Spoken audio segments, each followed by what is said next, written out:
saint fini de notre Dieu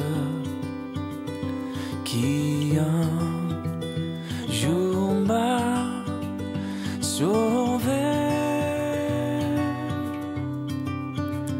J'étais perdu, errant de lieu en lieu. Voilà, bonsoir à tous, heureux de se retrouver pour ce rendez-vous du vendredi soir.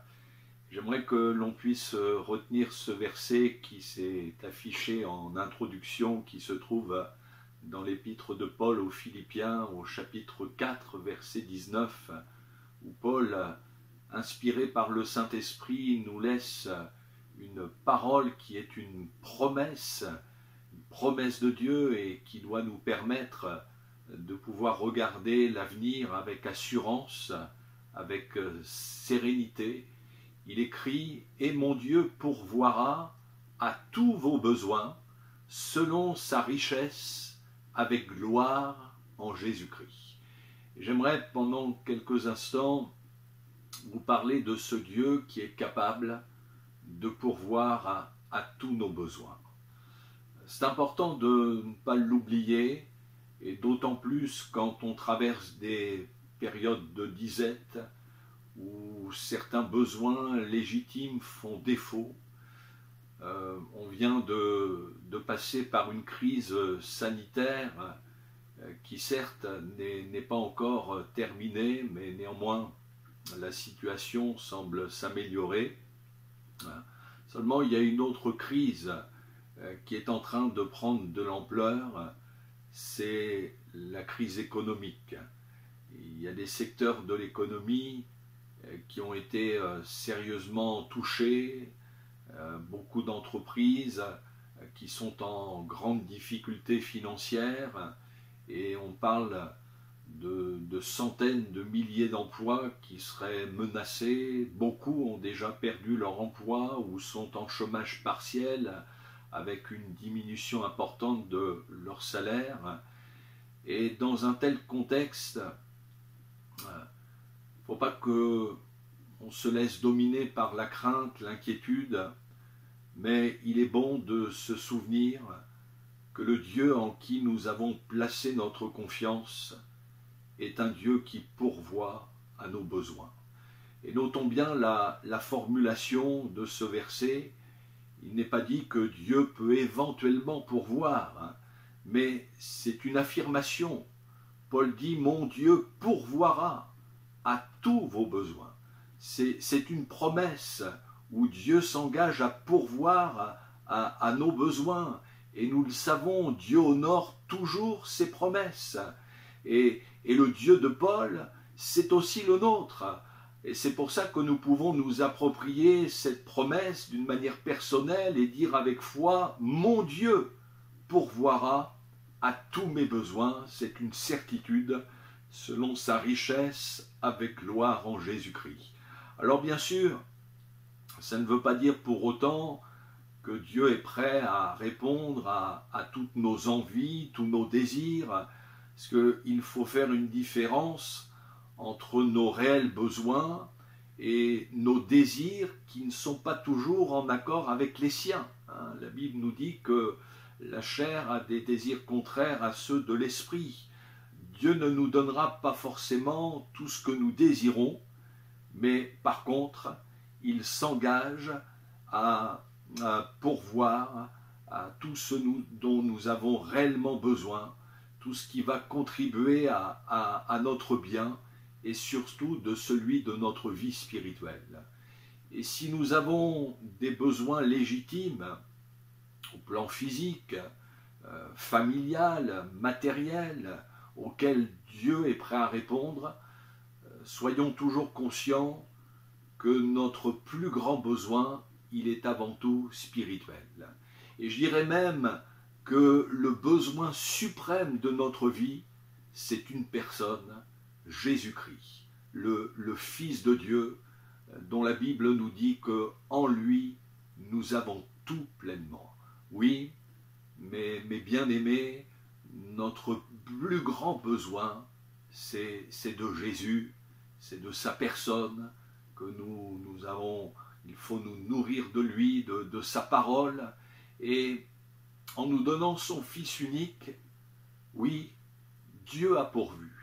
Dieu a pourvu. On se souvient de ce qui s'est passé avec Abraham sur le mont Moridja, alors qu'il était sur le point d'offrir son fils en sacrifice, Isaac, le fils de la promesse qu'il a tant attendu, ce fils qu'il aimait tant.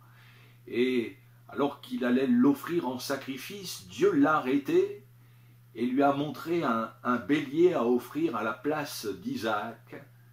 Et suite à cela, Abraham a donné à ce lieu le nom de Yahvé-Jiré, qui signifie l'Éternel pourvoira.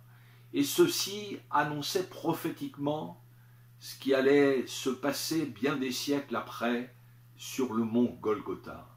Et voyez-vous, quand nous regardons à la croix, eh bien nous y voyons ce Dieu qui a pourvu à notre salut éternel, en nous donnant ce qu'il a de plus précieux, son Fils unique, Jésus.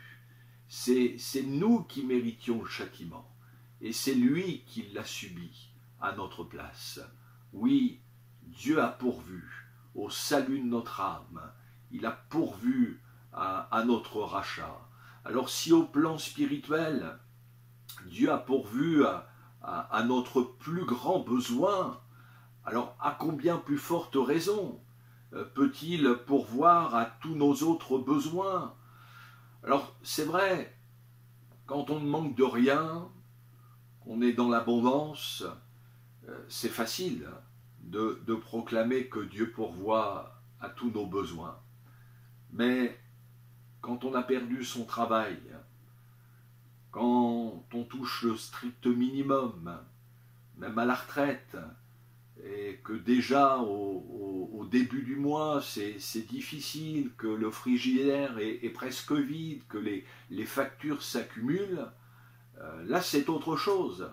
Mais justement, c'est là où il faut que nous montrions au Seigneur que c'est sur lui seul que nous comptons, le reconnaissant comme la source de nos besoins. Il y a une vérité que nous ne devons jamais perdre de vue, à savoir que Dieu est la source et non pas le canal de nos besoins. Dans ce domaine, il ne faut pas confondre le canal avec la source. Notre travail, nos revenus, peut-être les aides sociales, les dons qu'on peut recevoir, ne sont que des canaux, c'est-à-dire des moyens pour répondre à nos besoins. Mais la source de notre nécessaire, c'est Dieu et personne d'autre. Et ça, il faut que nous en soyons toujours conscients. C'est important de bien comprendre cela si nous voulons demeurer dans la paix. Parce que les moyens qui servent à pourvoir à nos besoins peuvent changer. Certains canaux peuvent même d'un seul coup s'arrêter, surtout dans la conjoncture actuelle. Mais la source ne change pas. Dieu demeure le même. Dieu demeure ce Dieu pourvoyeur. Et il a de multiples moyens pour répondre à nos besoins. On a l'exemple avec le prophète Élie, alors que la sécheresse et la famine sévissaient dans le pays d'Israël. C'était donc un temps de crise.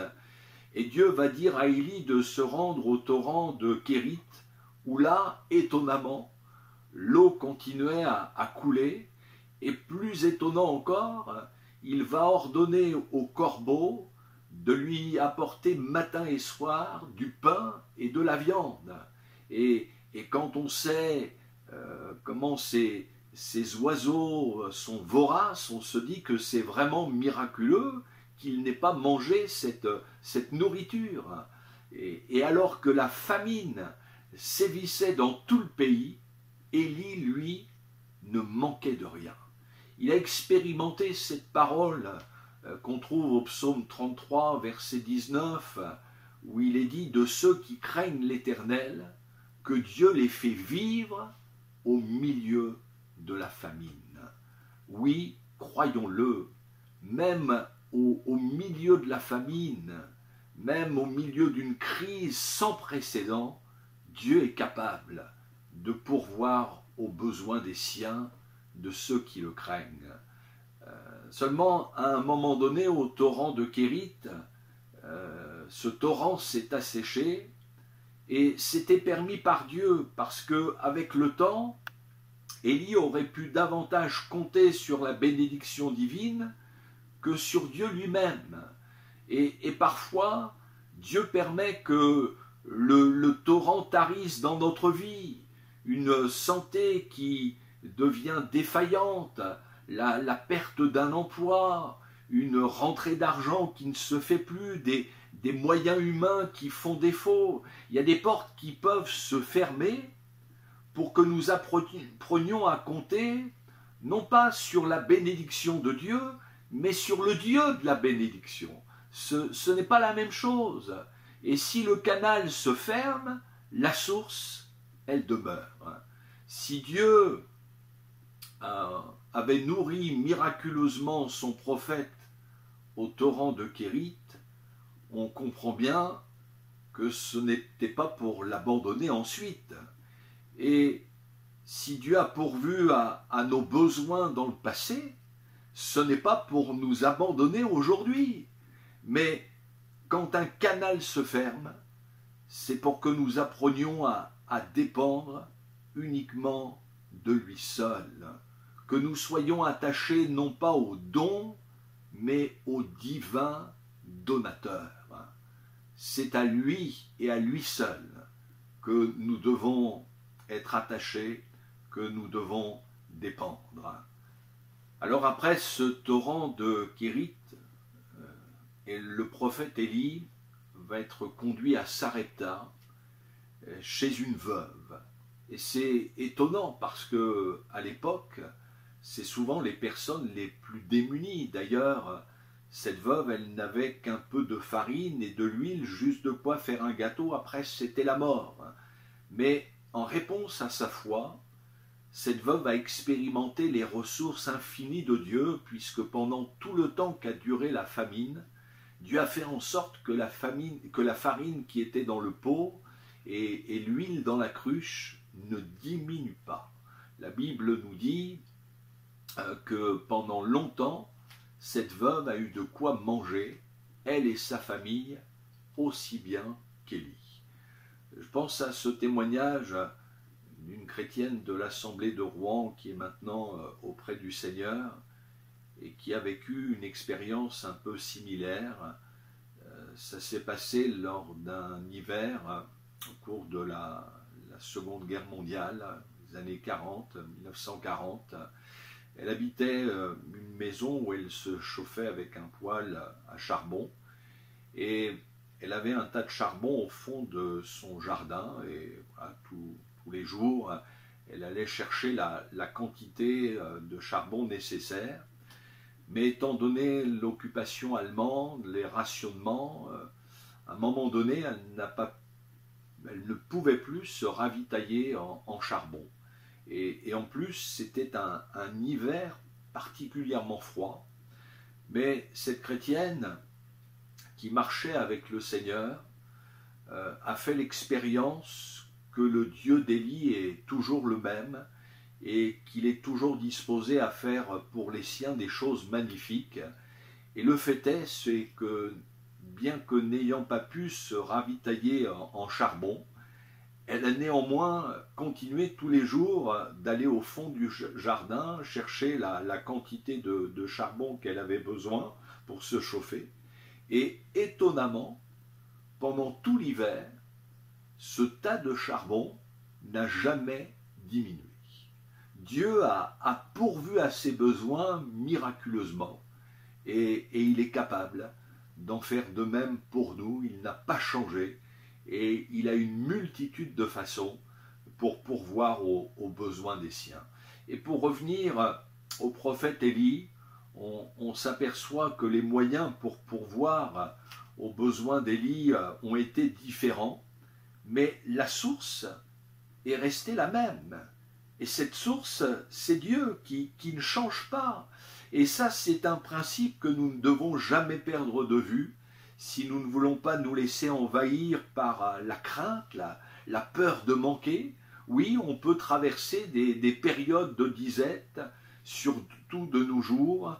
On peut perdre certaines choses, mais quoi qu'il en soit, la source de nos besoins, elle demeure la même. Et si nous plaçons notre confiance dans ce Dieu qui se révèle à nous en Jésus-Christ, d'une manière ou d'une autre, il saura nous donner notre nécessaire. Et pour être au bénéfice de ce Dieu pourvoyeur, eh bien notre part, c'est de lui donner la priorité dans notre vie. On connaît bien ces paroles de Jésus dans son sermon sur la montagne, où il nous laisse une loi spirituelle dans l'évangile de Matthieu, chapitre 6, verset 33, il dit « Cherchez premièrement le royaume et la justice de Dieu, et toutes ces choses vous seront données par-dessus. » Et toutes ces choses dont il parle, ce sont les besoins légitimes que nous pouvons avoir. Santé, argent, travail, biens matériels, famille, besoins affectifs. Mais si nous prenons en compte d'abord les intérêts de Dieu, si nous le mettons en premier, eh bien il s'engage à subvenir à nos besoins. Par contre, si nous mettons nos besoins terrestres en priorité, alors nous allons nous créer bien des soucis et en réalité nous avons beaucoup à y perdre.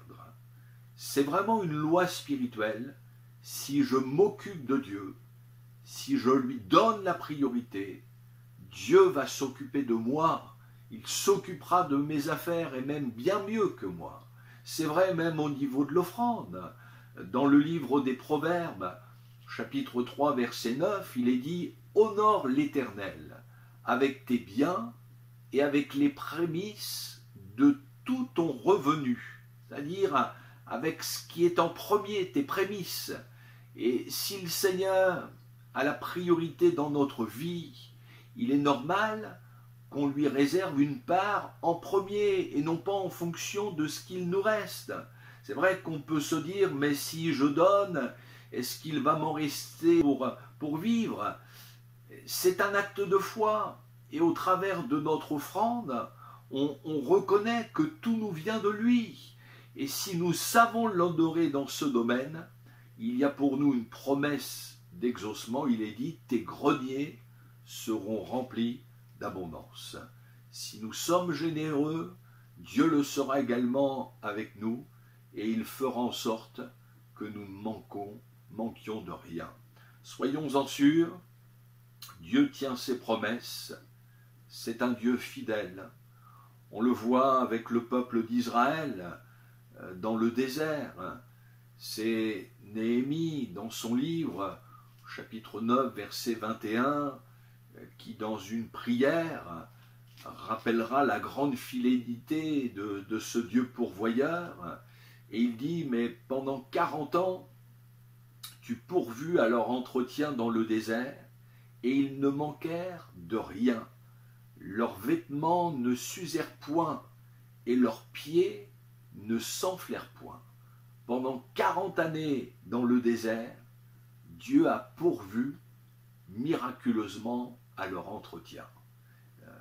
À aucun moment, aucune journée, ils n'ont manqué de rien. Et est-ce qu'en regardant en arrière, nous ne pourrions pas faire le même constat et dire oui, c'est vrai Seigneur, depuis que je marche avec toi, et peut-être pour certains depuis des années, eh bien oui, je n'ai manqué de rien. Oh, peut-être que ça n'a pas été l'abondance, mais Dieu a été fidèle pour pourvoir à notre nécessaire. Et pour les Israélites, si la manne qui descendait du ciel chaque matin était quelque chose de spectaculaire, de visible, par contre, leurs vêtements qui ne s'usaient pas. Ça se faisait à leur insu. Mais néanmoins, quotidiennement, ils étaient au bénéfice d'un miracle. Et Dieu peut agir à notre insu pour répondre à nos besoins. Ce peut être un travail qu'on n'attendait pas et qui nous est proposé, une rentrée d'argent qui n'était pas prévue. Il peut, pourquoi pas, même préserver certains de nos biens de l'usure. Oui, notre Dieu est un Dieu infiniment grand. Seigneur peut également pourvoir à nos besoins affectifs. Sur la croix, alors que sa mère est dans une grande souffrance parce qu'elle était en train de perdre son fils, Jésus a pris soin de lui en donner un autre en la personne de Jean. Il va lui dire « Femme, voilà ton fils ». Oui, sur le plan affectif, Dieu est capable de répondre à nos besoins. Seigneur peut donner un enfant à un couple qui n'en a pas, un mari, une femme, à celui ou celle qui est seul, et même s'il peut y avoir encore des manques. Néanmoins, sachons rendre grâce à Dieu pour ce que nous avons présentement, pour la condition qui est la nôtre aujourd'hui. Soyons constamment reconnaissants envers ce Dieu qui a pourvu à notre salut. C'est notre plus grand besoin. Et même si la conjoncture est difficile, ne nous laissons pas pour autant envahir par la crainte, mais croyons que si nous lui donnons la priorité dans notre vie, il saura pourvoir à tous nos besoins. C'est une promesse. Dieu s'engage. Et mon Dieu, dit Paul, pourvoira à tous vos besoins selon sa richesse, avec gloire en Jésus-Christ. À notre Dieu et Père soit la gloire au siècle des siècles. Amen. Que Dieu vous bénisse.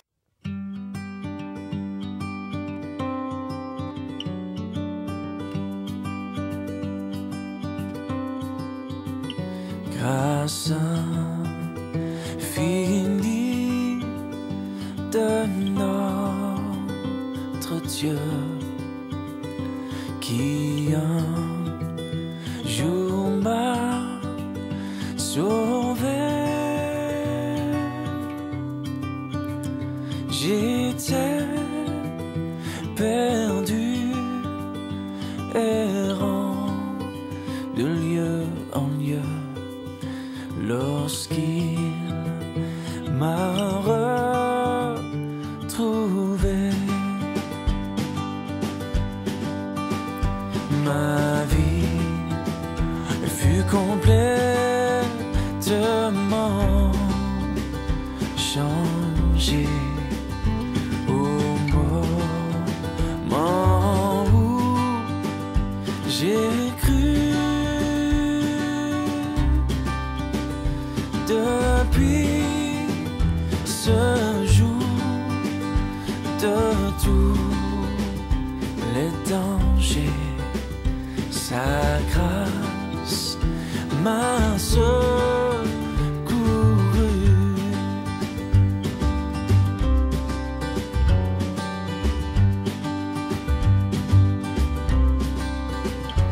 Dans mes épreuves et mes là-bas suffisante est sa grâce.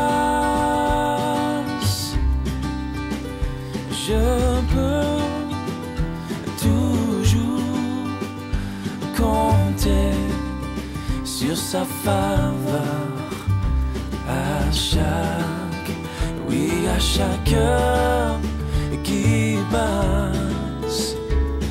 La, la, la, la, la, la.